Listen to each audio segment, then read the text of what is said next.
AMAC is carrying 8 to 10% of your paper and it's not a joke. UPSC may not reward your hard work. बहुत सारे बच्चे बहुत मेहनत करते हैं और अगर आप मेरे साथ पढ़ रहे हैं, we are going to discuss and cover all of these things. जब तक आपको यही क्लियर नहीं होगा कि वेस्ट में कौन है, ईस्ट में कौन है, साउथ में कौन है, उड़ीसा में कौन है, तो मुश्किल होगी. सब कुछ मैप के थ्रू हो सकता है, तो खाली मैप की आदत डालो और मैप बेस्ड लर्निंग करो, क्योंकि तो इतनी सारी चीज़ें अगर एक जगह पे एक टेबल पे नहीं होंगी, एग्जाम वाले दिन कन्फ्यूजन्स ज़रूर होंगी. तो उसके बारे में अगर आप टेबुलर फॉर्मेट में चीज़ों को अरेंज करोगे, आपके लिए चीज़ें फ्यूचर में बहुत आसान हो जाएंगी. This would be ready reckoner, please understand that and please remember, इस एग्जामिनेशन में आपको किसी भी सब्जेक्ट को ओवरलुक नहीं करना है और कोई भी सब्जेक्ट आपका फेवरेट नहीं होना चाहिए. सारे ही सब्जेक्ट्स आपकी आंखों के तारे हैं, सारे ही सब्जेक्ट्स आपके लिए इंपॉर्टेंट है. Because hello dear students, my name is Jasleen Kaur and I welcome you all to Sarathi IAS. I am your history faculty. I have taught you modern history in your prelims navigator program and also going to teach you ancient history, medieval history and art and culture. So आज के session में we are going to talk about the importance of AMAC and stay tuned till the end because I am going to tell you how do you study ancient history, medieval history and art and culture like a pro if you are going to do it by yourself. सबसे पहले मैं ये कहना चाहूँगी that a lot of candidates, a lot of aspirants carry a rather casual and sometimes even dismissive attitude towards ancient history, medieval history and art and culture, AMAC subjects to be precise. Reason being कि एक simple सा फंडा होता है कि इसमें से कुछ भी आता है और कुछ भी आप पढ़ लो, कितना भी पढ़ लो, वो कभी काफ़ी नहीं होने वाला है और एग्ज़ाम में अल्टीमेटली क्वेश्चंस गलत ही होते हैं. ये एक आइडिया एस्पिरेंट्स के मन में रहता है कि इसको बहुत ज़्यादा प्रिपेयर नहीं कर सकते. देखो अगर हम अब की बात करें, if we talk about now, देखो ये बात काफ़ी हद तक सही थी अगर हम 4-5 साल पहले की बात करते, जब क्वेश्चंस एकदम से कोई भी डायनेस्टी उठाकर पूछ लेते थे, कोई भी टर्मिनोलॉजी उठा लेते थे, कोई पैटर्न नहीं था और क्वेश्चन का नंबर बहुत कम था, 2 से 3 क्वेश्चन आते थे. लेकिन if we talk about it now in the practical situation in the last 4-5 years, अगर आप PYQs देखें, मैं हमेशा से बोलती हूँ PYQs are a window to the minds of the examiner और पिछले कुछ साल के PYQs are the mirror to your future.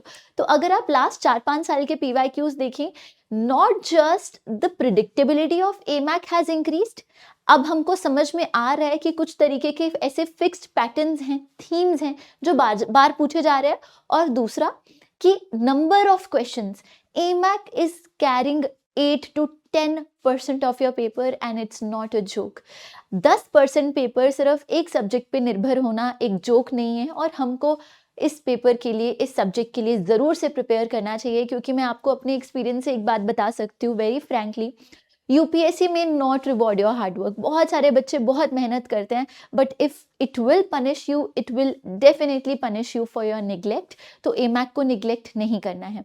अब समझते हैं कि आपने कैसे पढ़ना है इस सब्जेक्ट को, how will you study it yourself.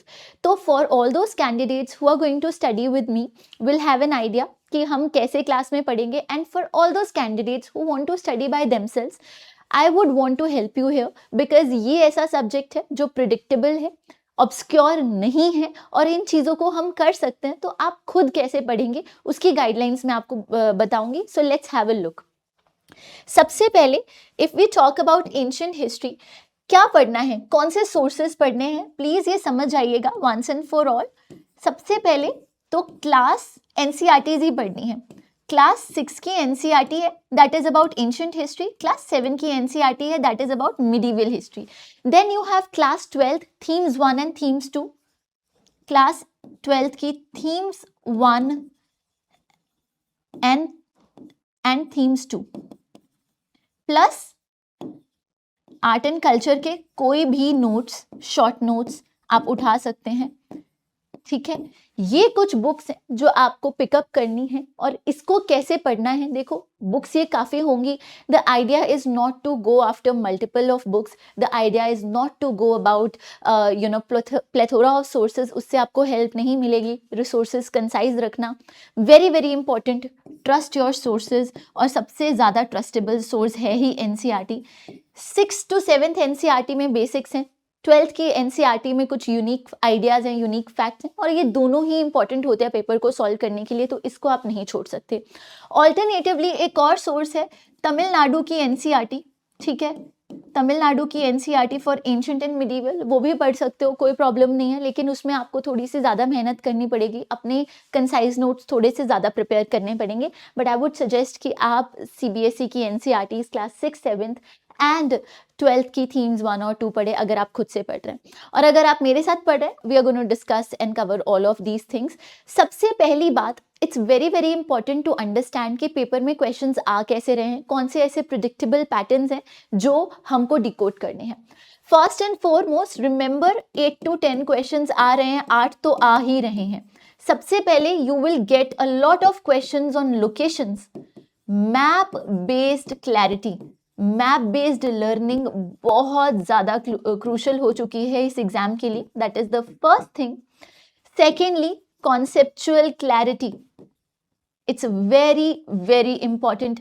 Terms के ऊपर क्वेश्चंस आते हैं, मैं कई बार बता चुकी हूँ, टर्म्स के ऊपर क्वेश्चंस आते हैं, तो कंसेप्चुअल क्लैरिटी, हैविंग दैट कीन आई, ऐसे क्वेश्चंस आ रहे हैं। उसके साथ साथ if you talk about current affairs, art and culture में करंट अफेयर्स का रोल बहुत ज़्यादा है, तो करंट अफेयर्स के ऊपर ध्यान देना वेरी वेरी क्रूशल। तो इसके लिए अब हम क्या करें, what do we do for these kind of questions? I am going to illustrate you multiple ways. पहला तरीका is map based learning. You cannot afford to dismiss this approach. You cannot afford to dismiss this approach. It's absolutely crucial. मैं आपको एक illustrate करके दिखाती हूँ। Mauryan period के बाद अगर मैं एंशिएंट हिस्ट्री की बात करूँ, many of you who might have studied about it would be able to understand.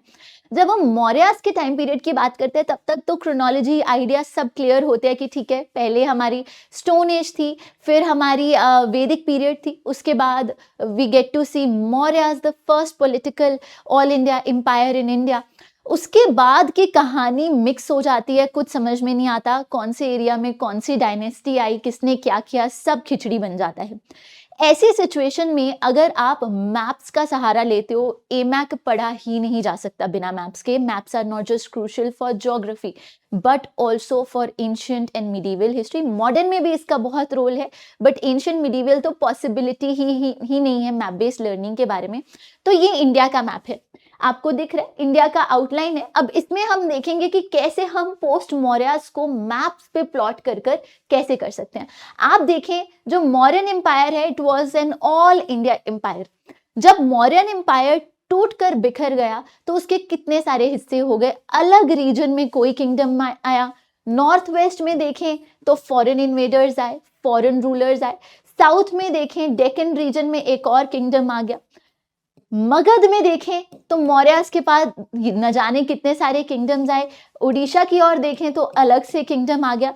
तो इस सब को पढ़ने का तरीका क्या है? विजुअल्स। जब तक आपको यही क्लियर नहीं होगा कि वेस्ट में कौन है, ईस्ट में कौन है, साउथ में कौन है, उड़ीसा में कौन है, तो मुश्किल होगी साउथ में कौन है। सबसे पहले अगर हम वेस्ट की बात करें, वेस्ट में आपके सबसे पहले आते हैं इंडो ग्रीक्स। इंडो ग्रीक्स आते हैं कुछ 50 साल के लिए, ये इंडिया में आते हैं 200 BCE के आसपास। इनके बाद आपके आते हैं स्किथियंस, स्किथियंस या साकाज इनको कह लो, ठीक है। ये कुछ 400-500 साल इंडिया में रूल करते हैं, ठीक है। 100 BC का एवरेज लगा लो और 400 AD का टाइम पीरियड आप लगा लो। हम एवरेजेस में पढ़ते हैं, एग्जैक्ट डेट्स याद करने की जरूरत नहीं होती। उसके बाद आपके पार्थियंस आते हैं एंड देन फाइनली आपके कुशान्स आते हैं जो अच्छा खासा रूल करते हैं 30 AD टू अबाउट 375 AD। तो हमें नॉर्थ वेस्ट की कहानी क्लियर हो जाती है कि ये वाले रीजन में किसने रूल किया, मथुरा तक कौन आए। उसके बाद अगर हम मगध में देखें, कैपिटल मौर्यास की मगध में थी पाटलिपुत्र। इनके बाद जब ये डिक्लाइन होता है 185 BC में, इनके बाद आते हैं शुंगास। शुंगास कुछ साल रूल करते हैं, कुछ 100 साल इनका रूल होता है। इनके बाद आते हैं कन्वास।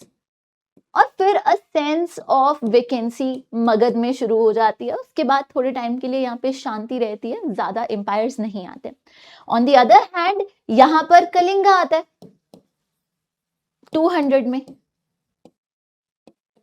यहां पर देखें तो यहाँ पे एक डायनेस्टी आती है सतवाहनास, जो अच्छा खासा रूल करते हैं डेक्कन में 500 साल, 200 BC टू 300 AD के आसपास।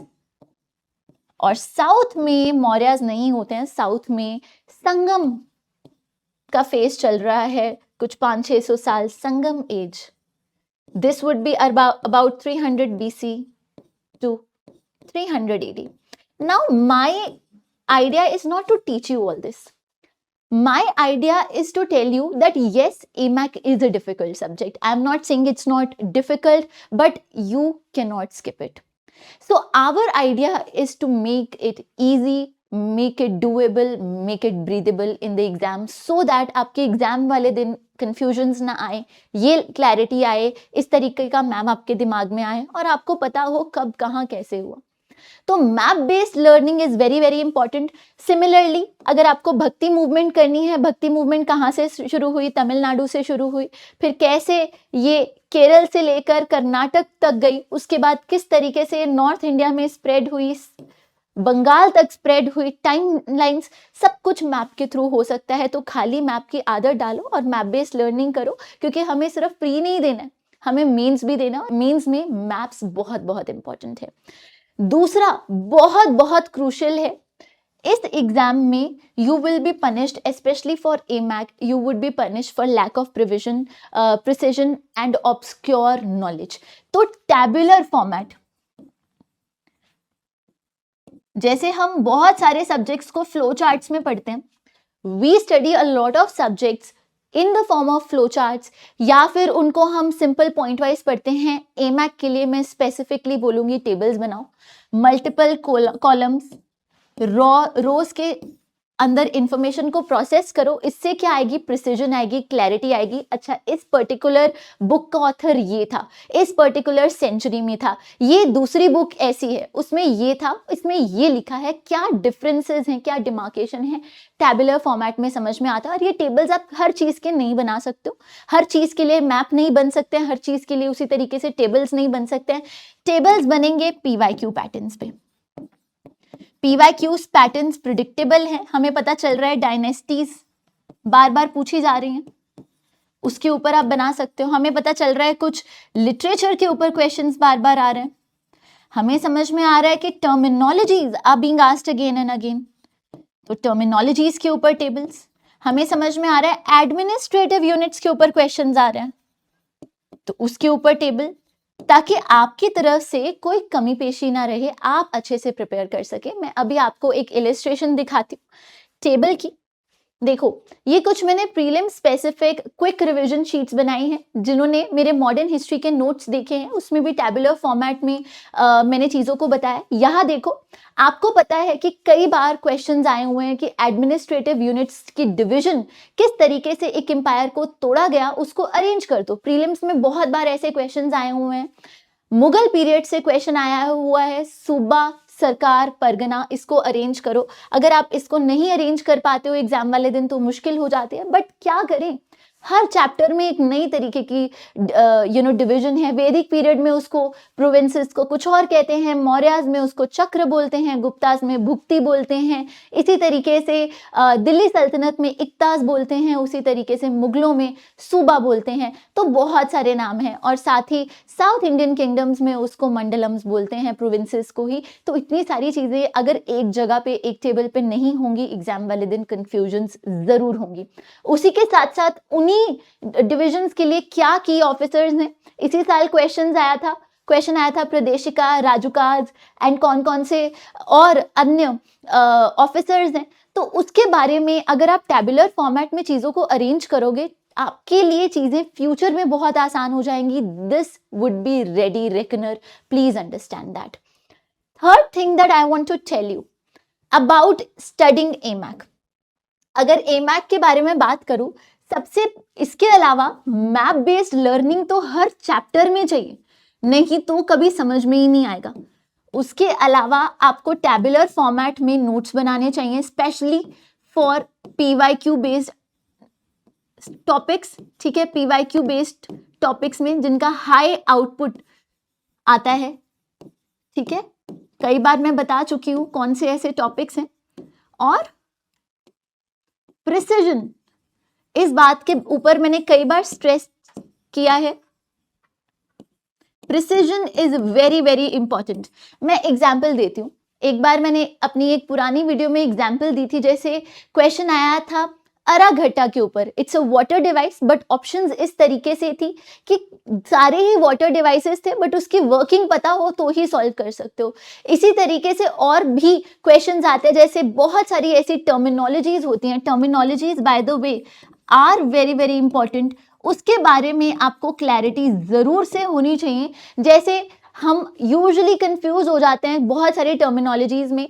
दिल्ली सल्तनत में आप अर्ज ए ममलिक के बारे में पढ़ेंगे, ठीक है, मैं अभी बता देती हूँ, और नहीं पढ़ा है तो पढ़ना चाहिए। और आप अगर मुगलों के टाइम पीरियड की बात करो तो मीर बख्शी के बारे में सुनोगे।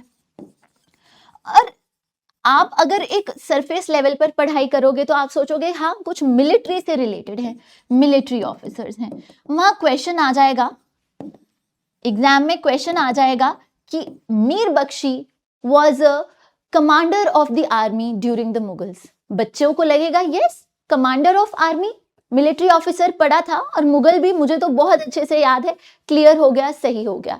बट लेटर ऑन जब घर आके आप आंसर की देखोगे तो आपको समझ में आएगा अरे मीर बख्शी अर्ज़ ममलिक मिलिट्री डिपार्टमेंट के लीडर्स थे, उसको लीड करते थे, डिफेंस मिनिस्टर थे, लेकिन जो कमांडर ऑफ द आर्मी है वो अल्टीमेटली सुल्तान ही है, किंग ही है। तो ये छोटी छोटी निटिग्रिटीज आपको एग्जाम में परेशान करती हैं, तो ये टर्मिनोलॉजीज के ऊपर प्रिसिजन लाना बहुत जरूरी है। और ये प्रिसिजन कैसे आएगा, टेस्ट दोगे। तो ये 2-3 चीजें याद रखना, मैप्स के बिना एमैक नहीं होती है। जो चीजें कंफ्यूज हो रही हैं उसको मैप के ऊपर प्लॉट करो, डिवाइड करो चीजों को। दूसरा, आप प्रिसिजन के ऊपर ध्यान दो और टर्मिनोलॉजीज के ऊपर ध्यान दो। उसके अलावा टैबुलर फॉर्मेट में चीज़ों को लिखो, नोट्स बनाओ। नोट्स कंसाइज तभी बनते हैं जब टेबल्स में जाते हो। आपने अगर मॉडर्न हिस्ट्री के नोट्स देखे हैं, 150 पेजेस के नोट्स हैं, सब कुछ उसमें कवर्ड है, लेकिन वो टैबुलर फॉर्मेट में है तो अपने आप चीज़ें कंसाइज हो जाती है, अपने आप वर्ड्स की रिक्वायरमेंट कम हो जाती है और रिवाइजेबल हो जाते हैं। और अब एक क्वेश्चन अक्सर बच्चों के मन में आता है कि हाउ टू रिवाइज। देखो, रिवाइज के लिए या रिवीजन के लिए आपको प्लानिंग करनी पड़ेगी। एक दिन ऐसे नहीं आएगा कि आप झटकों में या चुटकियों में रिवाइज कर लोगे, उसके लिए लॉन्ग डेज ऑफ वर्क चाहिए होता है। रिवीजन फास्ट तभी होते हैं जब आपके sources are short, that means आपके पास 1 पेजर नोट्स या फिर 1 सोर्स ऑफ पर टॉपिक हो और सब कुछ एक साथ हो, नॉट स्कैटर्ड। जब ये आपको पता है कि आपको 150-200 पेजेस ही पढ़ने हैं मॉडर्न के लिए, 150-200 पेजेस ही पढ़ने हैं एमएक के लिए, and this is holistic, revision होएगा ही होएगा। नाउ ये तो हो गई रिवीजन। क्या रिवीजन अश्योर करेगी कि हम एमएक में एक्यूरेसी हाई रखें? नहीं, रिवीजन अश्योर नहीं करती है, लेकिन कॉन्फिडेंस अश्योर करता है। Study less, please study less. बहुत सारे सोर्सेज मिलेंगे आपको एमएक के लिए, बहुत ज़्यादा सोर्सेज मिलेंगे, कोई अंत नहीं है। मैंने खुद बहुत साल इसी सब्जेक्ट के ऊपर काम किया है। Study less but study effectively, quality matters. क्या आपके सारे क्वेश्चंस एमएक में सॉल्व होने चाहिए? नहीं होंगे, कभी नहीं होंगे। बट क्या अगर 9 क्वेश्चंस आ रहे हैं, 9 में से 7 क्वेश्चन सॉल्व हो सकते हैं? यस, हो सकते हैं। लिमिटेड सोर्सेज के साथ जो मैंने आपको बताए हैं हो जाएंगे, लेकिन आप पढ़ोगे अगर effectively, that is very very important. Study less but study effectively, study comprehensively. So first thing is less sources, उसमें से भी अगर मन करे तो आप नोट्स बना सकते हो। उसके बाद less sources but comprehensive knowledge, जैसे मैंने आपको बताया, मैप्स टेबुलर वे में पढ़ना, कॉम्प्रिहेंसिवली आप पढ़ें उसको। एंड कॉन्फिडेंस, कॉन्फिडेंस रहें, कॉन्फिडेंट रहें एग्जाम में, आपका कोई कुछ नहीं बिगाड़ सकता। बस ये 2-3 सिंपल चीज़ें अप्लाई करें एमैक के लिए and you will be in a better space, in a very very good space. Then AMAC would not remain the most dreaded subject or the most feared subject, but it would become a logical subject for you, which would make sense to you and which you would be confident about कि ठीक है इसमें से questions अगर आ गए तो अगर मुझे नहीं आए तो किसी को नहीं आएंगे। And please remember, इस एग्जामिनेशन में आपको किसी भी सब्जेक्ट को ओवरलुक नहीं करना है और कोई भी सब्जेक्ट आपका फेवरेट नहीं होना चाहिए। सारे ही सब्जेक्ट्स आपकी आंखों के तारे हैं, सारे ही सब्जेक्ट्स आपके लिए इम्पॉर्टेंट है, बिकॉज आपका हार्डवर्क रिवॉर्ड हो ना हो वो मैं नहीं जानती, लेकिन आपकी जहाँ चूक होगी वो पनिश ज़रूर होगा, और ये मैंने खुद एक्सपीरियंस किया है, उस हिसाब से आपको बता रही हूँ। सो फाइनली टू से at last, motivation will not last for a very long time, but dopamine will, and dopamine comes from confidence, and confidence comes from studying effectively and comprehensively while keeping your sources concise. I hope that helps. Please study AMAC effectively in a less amount of content, but study it comprehensively so that the questions that come are short questions for you. I wish you all the very best and I will see you all in the class. Good luck, good day. Thank you.